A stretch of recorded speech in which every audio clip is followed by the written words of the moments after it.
Adu agamara ngadu agamara mengalati kakakati kalome puri mengalati angadu agamara mengalati. I see a lot of people look for something, chase something, travel around the world, buy everything with money, buy materials. But we're dancing on the banks of the Bogan River, in front of the fire, feeling the mir of the wind coming in, hearing the echoes of our language run across the Bogan River, and we have everything that we need in that one place.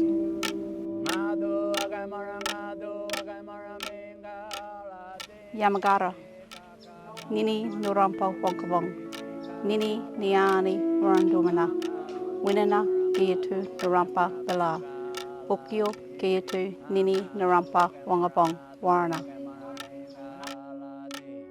Yamagara, this is Nyampa Wangabong country.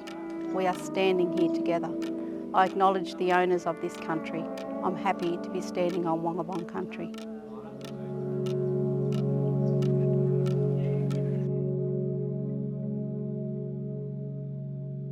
I'm Jesse. I'm a Wongaipon Wiradjuri May. My ancestral country is the Bogan River, the Bungangull people. When I speak language of my old people, so Ngiyampa, Wongaipon, Wiradjuri, feels like I'm joining this great chain of all my ancestors. And then I have identity and I feel full existence when I'm speaking language, singing songs and dancing the dances the way my old people did. Especially on the country of my ancestors too, so it feels like I'm not on my own and I have place. Papir, kukur, kalinga. My name's Raylan Weldon. I'm a proud Walewan Wiradjuri Gomeroi woman. I've been in education since 1997 as an Aboriginal Education Officer. In 2015 we implemented Nyampa language as a LOTE subject at our high school, and it's been filtered through our community right down to early childhood and the small surrounding villages around Nyngan. Language encompasses your whole being and your connection to that country, through to the naming of plants, animals, people, everything that you identify with and live with on country that you need to respect and have a cultural obligation to care for. Ngatu wakanapo ganga. Purai wakanapo ganga. We really wanted to make sure that we had on-country camps. Really important that we go to where our stories are, where our ancestors are, and that we can just sit and be ourselves. And we might not be doing those language activities the whole time. We might just be sitting down in front of the fire, sharing our own stories about who we are with one another so we feel comfortable. We're not thinking about what we have to do. We're just existing and we're away from busy, fast-paced lifestyle. We're not thinking about the time, but we're thinking very naturally. And I actually think it's the country and the trees and the birds sharing that with us because we're open-minded and relaxed. So on-country camps are essential for language and cultural revitalisation so the country can share with us.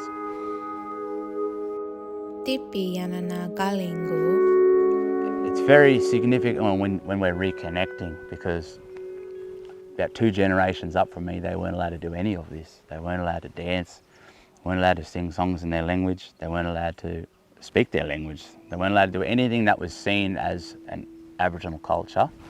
They would be punished for it. You know, their kids might get taken away. And we know these stories and we try and stay very humble about it and never forget that it was taken from our family. So when we put that ochre on again and we shake our knees again like our old people, it's very, very strong and it's saying, you're not going to stop us. We're going to keep doing this into the future. And that's that magic, that activation. It's amazing to see them speaking language, dancing, doing art, because they're learning processes that were taken away from us by colonisers. So we're revitalising that whole process of culture and language. Speaking language again feels healing.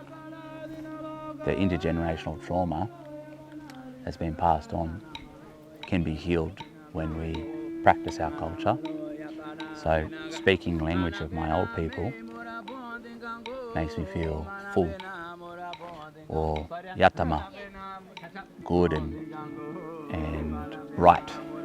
Feels right to speak language.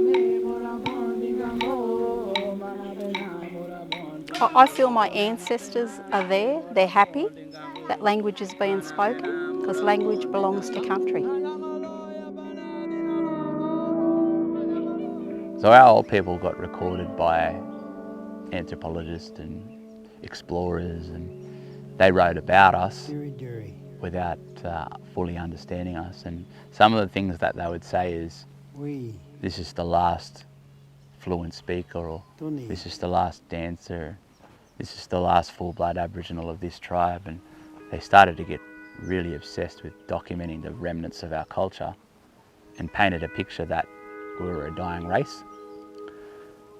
And it's not true. We may have lost a lot of cultural knowledge, but we're still here and we still have these ways of being. And even though they might have told us that we don't make our traditional songs anymore, we do. It's not a dead culture. I've had people share old stories with me, and then they'll say, well, you got to go find new stories now. You know, and we'll sing old songs, and they said, but you've got to make new songs too that come from country. So the songs and dances that I've been doing with the kids, they're new songs and dances and new stories that are influenced by the old stories. So the old stories tell us who we are, and then we go out and we learn new stories from our country, because it's a living culture, it's not a dead culture. It's not stuck in history, it's not stuck in a museum, it's very much alive. Ngini wangapong Ngurrampa. Ngiyanu menengalana takonggali kukur. Takonggali kukur nyaniki ngilana. Yang adu,